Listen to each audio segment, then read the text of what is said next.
রাস্তার পাশে প্রতিবন্ধী ভবঘুরে ও অসুস্থ বৃদ্ধদের খোঁজ পেলে রবিনহুডের মতো ছুটে যান মিল্টন সামাদ্দার ও তার দল। ফেসবুকে এরকম ভিডিও দিয়ে মানুষের কাছে অর্থ সহায়তা চান তিনি। মিল্টনের হিসাবে প্রতি মাসে সহায়তা হিসেবে জমা পড়ে গড়ে প্রায় 50 লক্ষ টাকা। এসব টাকায় রাজধানীর দক্ষিণ পাইকপাড়ায় গড়ে তুলেছেন child and old age care. বর্তমানে সেখানে 20 জনের মতো বৃদ্ধ বৃদ্ধা আশ্রিত রয়েছেন বলে জানান মিল্টন সামাদ্দার। আর সাভারে কেনা জমিতে নির্মাণ করেছেন 6 তলা ভবন, যেখানে নারী, শিশু ও বৃদ্ধ পুরুষদের থাকা খাওয়ার ব্যবস্থা করা হয়েছে। সেখানে থাকছেন 245 জনের মতো। মিল্টন সামাদ্দারের দেয়া তথ্য যাচাই করতে সাভারের আশ্রমে গিয়ে দেখা যায় সেখানে সর্বোচ্চ 50 থেকে 60 জনের মতো আশ্রিত রয়েছেন। এছাড়া দুটি শাখায় মোট 60 থেকে 70 জন কর্মচারী রয়েছেন। তবে বিভিন্ন সময় ফেসবুক লাইভে মিল্টন দাবি করেন তিনি আশ্রমের দুটি শাখায় 8 থেকে 900 মানুষের থাকা খাওয়ার ব্যবস্থা করেছেন। স্থানীয়দের অভিযোগ, মিল্টন সামাদ্দারের এসব কর্মকাণ্ডের আড়ালে অন্যের জমি দখল করেছেন। এমনই একজন শামসুদ্দিন চৌধুরী, মিল্টনের সাভারের আশ্রমের পাশের জমির মালিক তিনি। বয়সের ভারে নুয়ে পড়া মানুষটির অভিযোগ, বহুদিন ধরে এই জমির দিকে মিল্টনের নজর রয়েছে। ঈদুল ফিতরের আগের দিন পরিবার সহ জমি দেখতে গেলে মিল্টনের সাথে কথা কাটাকাটি হয় তার। এক পর্যায়ে মিল্টন আশ্রমের মধ্যে পরিবারের সবাইকে আটকে নির্যাতন করে। ভুক্তভোগী শামসুদ্দিন চৌধুরী বলেন, জমিতে যাওয়ার রাস্তার আটকানোর কথা জানতে চাইলে মিল্টন ও তার বাহিনী পরিবারের সবাইকে আটক করে নির্যাতন করে। ভয়ভীতি দেখিয়ে জমিটি দখল করার জন্যই মিল্টন এটি করেছে। আশ্রম পার্শ্ববর্তী বাসিন্দারাও মিল্টন সামাদ্দারের ভয়ে তটস্থ। স্থানীয়দের অভিযোগ, আশ্রমের কর্মচারীরা মিল্টনের লাঠিয়াল বাহিনীর মতো কাজ করে।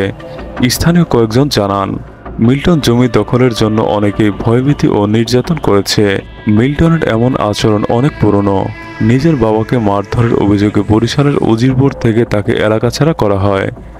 উজিরপুর এলাকার এক বাসিন্দা জানান, 2005 সালে মিল্টন তার বাবাকে মারধর করে। পরে এলাকা থেকে পালিয়ে সে ঢাকায় বসবাস শুরু করে। এখন দেখা যায় সে মানবতার ফেরিওয়ালা। অপরদিকে মিল্টন সামাদ্দার ও তার প্রতিষ্ঠানের বিরুদ্ধে রাজধানীর দক্ষিণ পাইকপাড়ার বাসিন্দাদের স্পর্শকাতর একটি অভিযোগ করেছেন। তারা অভিযোগ করেন, আশ্রমে 2 থেকে 3 দিন পর পর মানুষ মারা যেত।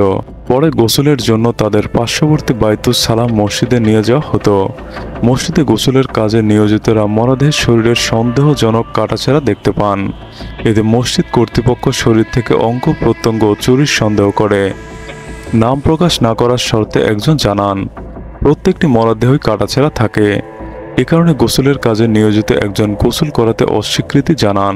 এক পর্যায়ে ক্যামেরা বসানোর সিদ্ধান্ত নেওয়া হলে মরদেহ সেখানে পাঠানো বন্ধ করে দেওয়া হয়।